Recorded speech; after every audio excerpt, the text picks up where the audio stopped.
mboten sampai 2 jam. Mbuh. Dalane apik ya. Assalamualaikum saudara semua. Sore ini macak yang lain enggak macak dinas. Ada pengajian teko rumah duka bos.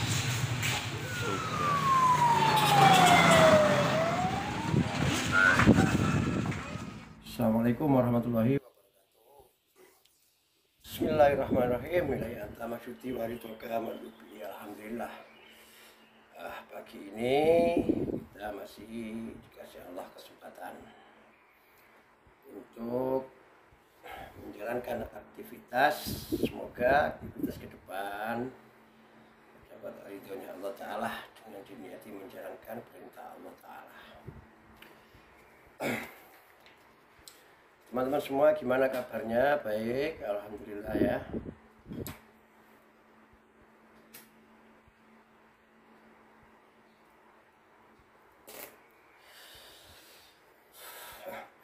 Ya coba ini menjawab pertanyaan teman yang tadi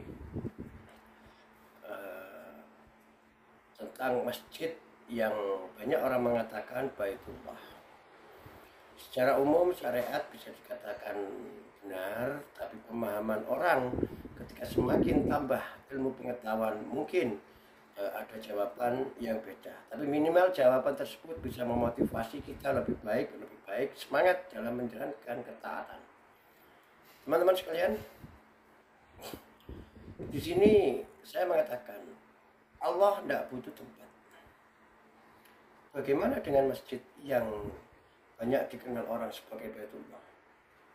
Nah, mungkin dalam kali ini kita coba menjelaskan hal tersebut. Ya.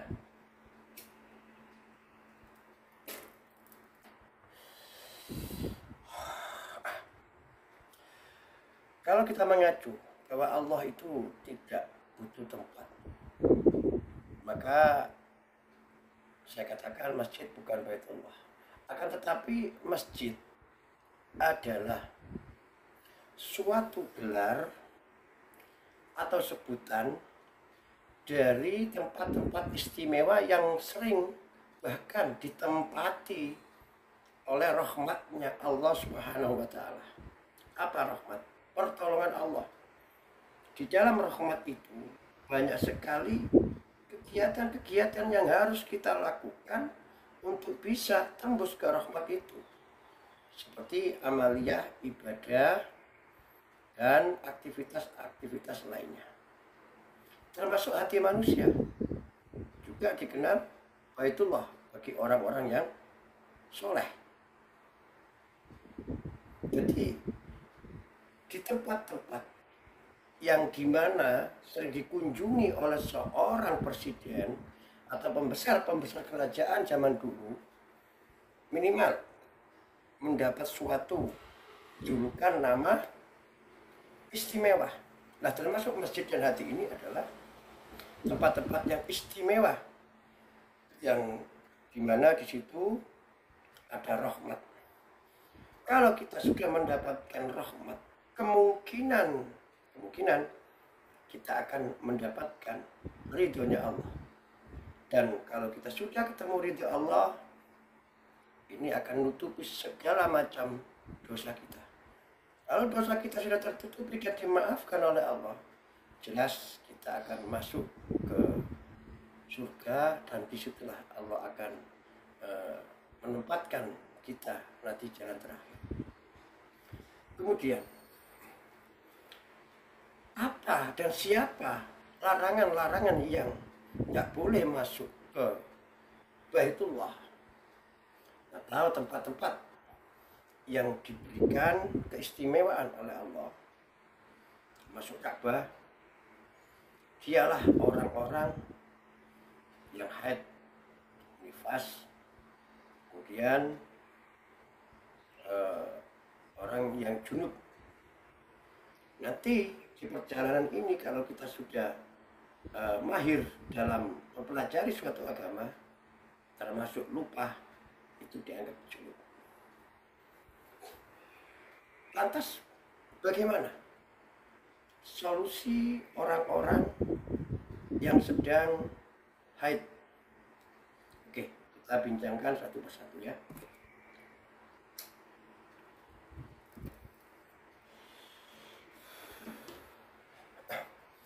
Teman-teman sekalian, seorang yang junub atau seorang yang nifas itu kan nggak boleh masuk surga. Sholat nggak boleh, baca Quran nggak boleh. Lantas bagaimana dengan seorang wanita yang sudah yang lagi haid? Kalau nggak sholat, apakah nggak dosa? Makanya di sini saya katakan tanggung jawab seorang laki-laki itu luar biasa ketika sudah rumah tangga. Bagaimana perempuan nah haid ketika belum nikah? Ini juga tanggung jawab seorang tua, ya orang tua yang luar biasa ini, yang luar biasa.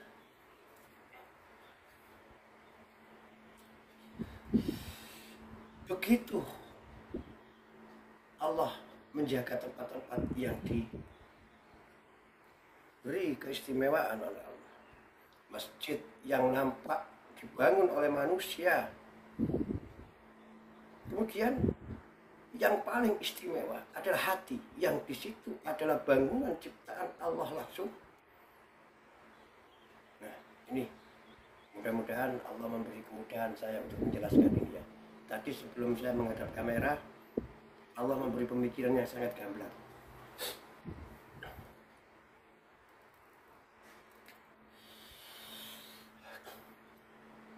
Begitu Allah menjaga tempat-tempat yang dikunjungi dari hadas kecil dan hadas najis yang kecil dan najis yang besar, sehingga kita semua harus benar-benar bersih dan suci.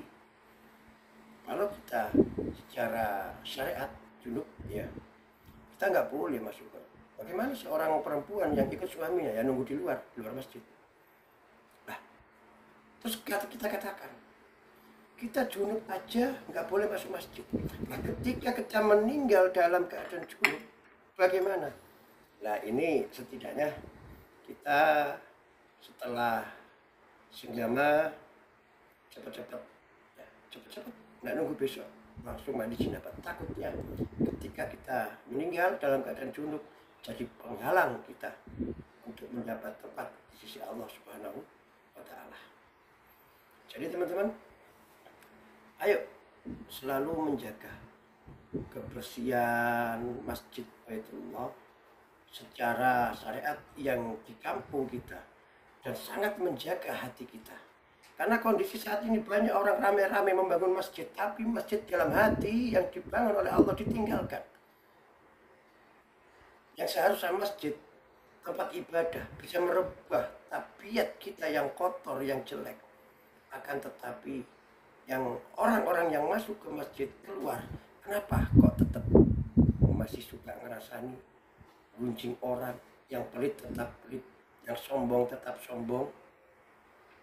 Itu karena kurang meresapi apa arti ibadah itu, kurang khusyuk, sehingga dia hanya fokus kepada tartil dan bacaan yang dibaca ketika dalam masjid, nggak mengimplementasikan dalam kehidupan sehari-hari. Tentunya yang dibaca-baca adalah asma-asma keagungan Allah, dan yang kita agung-agungkan harusnya kita mengerti kegemarannya. Yang kita agungkan itu apa, kesukaan yang kita agung-agungkan itu apa. Lah itu kita suguhkan dari kegemaran dan kesukaan yang kita sebut-sebut, kita banggakan. Contoh, kita kenal seorang perempuan itu sangat suka mie ayam. Tentunya kemana-mana kita harus selalu bicara mie ayam dan mendagangkan mie ayam, bagi-bagi mie ayam. Tentu seorang gadis yang kita sukai akan terpikat dengan kita. Baitullah, rumahnya Allah. Saya katakan tadi adalah tempat yang diberi nama dan keistimewaan, di mana tempat-tempat tersebut sering dikunjungi oleh rahmatnya Allah Subhanahu wa Ta'ala. Ketika kita bicara tentang rahmat, tentunya ingatan kita langsung ingat Allah.